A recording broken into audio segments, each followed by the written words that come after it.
The year is 1558. You're walking the dim halls of St. James's Palace.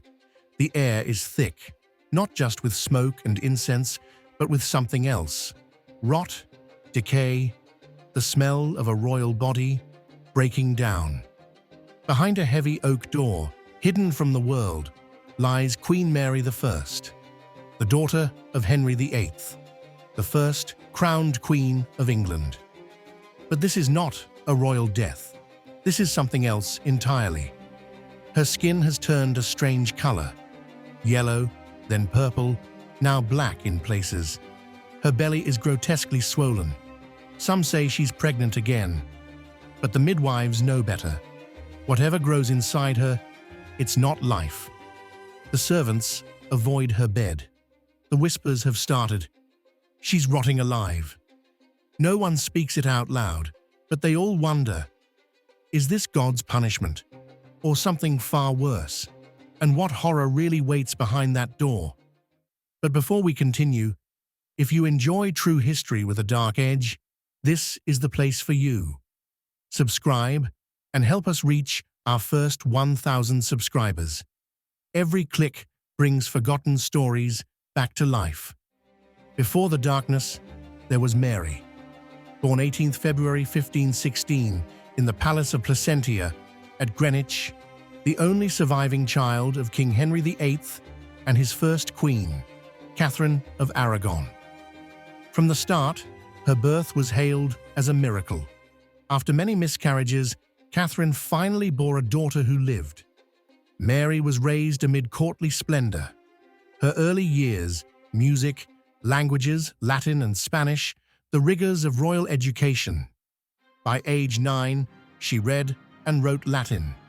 Her childhood, however, was laced with betrayal and humiliation. When Henry's eyes turned to Anne Boleyn, Mary was declared illegitimate, banned from succession. The Golden Princess became a shadow in her father's changing court. Still, Mary survived. When her half-brother Edward VI died in 1553, she pressed her claim. She was crowned queen in October of that year, the first English monarch to reign in her own right. And once on the throne, she drew a sharp line. Return England to Rome, purge heresy, assert authority. But did all the power, prestige, and cruelty she amassed alongside her crown also lay the seeds of her horror in death? The summer of 1558 brought no sun, only storms, rotting crops, and the scent of sickness in the wind. In the heart of it all, Mary Tudor began to come apart. By August, her body was changing in ways no medicine could stop. Her nights were haunted by fever, sweat-soaked sheets, and a sleepless mind that raced through scripture and memory. Her belly swelled unnaturally, a cruel echo of her phantom pregnancy years before. Her skin, once regal and pale, turned blotchy, waxy, almost bruised. Her legs puffed up with fluid. Servants avoided touching her. Her hands trembled. Her breath grew sour. At times, she smelled like she was already gone. By September, her sight dimmed. Her eyes, once sharp and suspicious, now stared blankly into shadow. She drifted between delirium and dread. One moment she called out for Philip, the cold husband who'd long since left her. The next, she babbled about babies that never came. And still, her belly grew. Was it cancer, infection, or was something deeper inside her, not just eating her flesh, but devouring her legacy? Whatever it was, it had already begun to feast. By the end of 1558, Queen Mary was no longer a woman. She was a corpse in waiting. Her limbs were bloated with fluid, her belly grotesquely distended. Every step brought pain, her skin discolored, from pale to sickly yellow, then tinged with green and black. Her eyes sank deeper each day, and the smell, the sweet, sick stench of rot.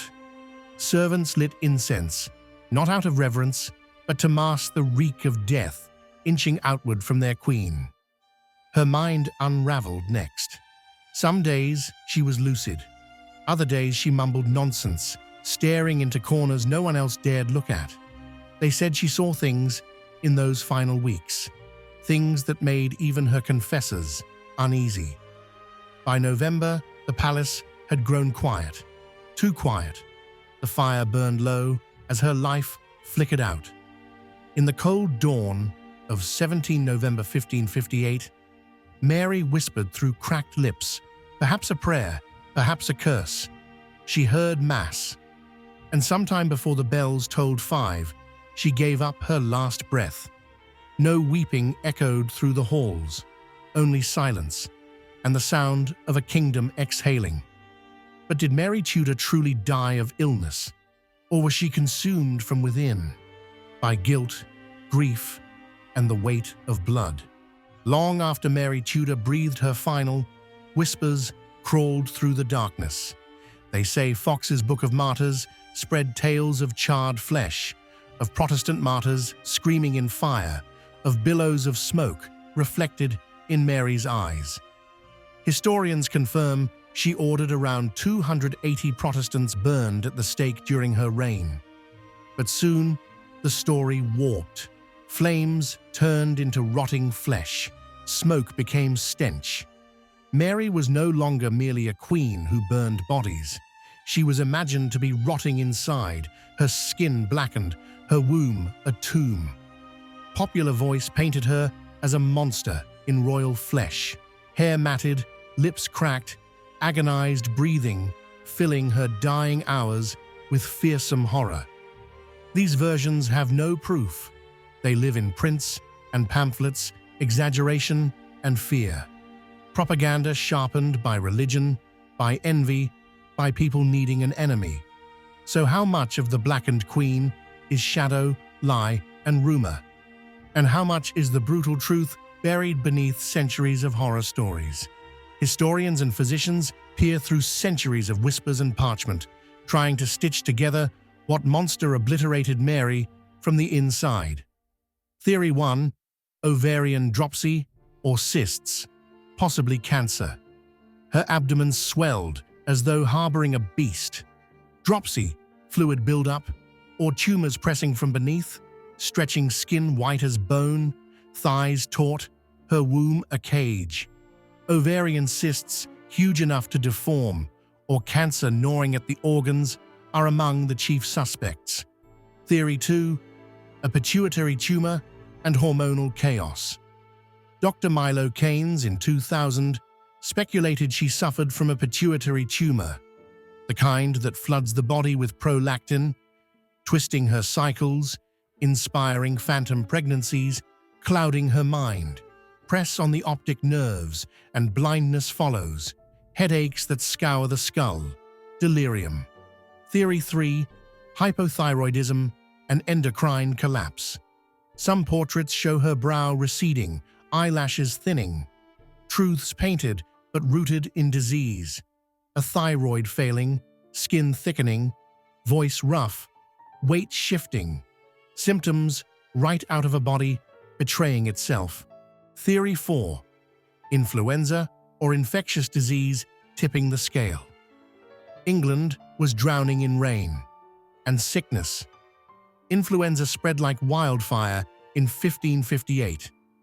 Already weakened, Mary might have caught the flu or another infection that finished what her body could no longer defend. So what was it? Cancer's slow rot? A tumor's twisted reign? Or the swift strike of disease in her final days? What truly haunted Mary in her last hours? A creeping decay or a sudden fever? The blackened queen was dead, but her shadow remained. Mary's body was buried in Westminster Abbey, beneath the cold stone floors. Alone at first, her name etched above hollow bones. Later, her half-sister Elizabeth I would be buried in the same tomb, her golden legacy quite literally laid on top of Mary's. She had tried to restore Catholicism. She had tried to bring England back into the arms of Rome. Instead, her reign became synonymous with blood, fire, and unfulfilled motherhood. No heir, no dynasty, just ash, stained glass, and smoke. Her enemies remembered the pyres. Her allies, if any remained, remembered her prayers. And the rest, they remembered the queen who aged too quickly, who swelled like a corpse before death, who may have blackened before her soul left her body. Was Mary Tudor a martyr of misfortune, or a monster whose sins found her in the end? Let us know in the comments. And so ends the tale of Mary Tudor, a queen born in gold, who died in shadow. If this story gave you chills, share it with a friend who loves real history, the kind they never taught us in school. And don't forget to like and subscribe to Gilded Gallows for more stories dug straight from the grave of history.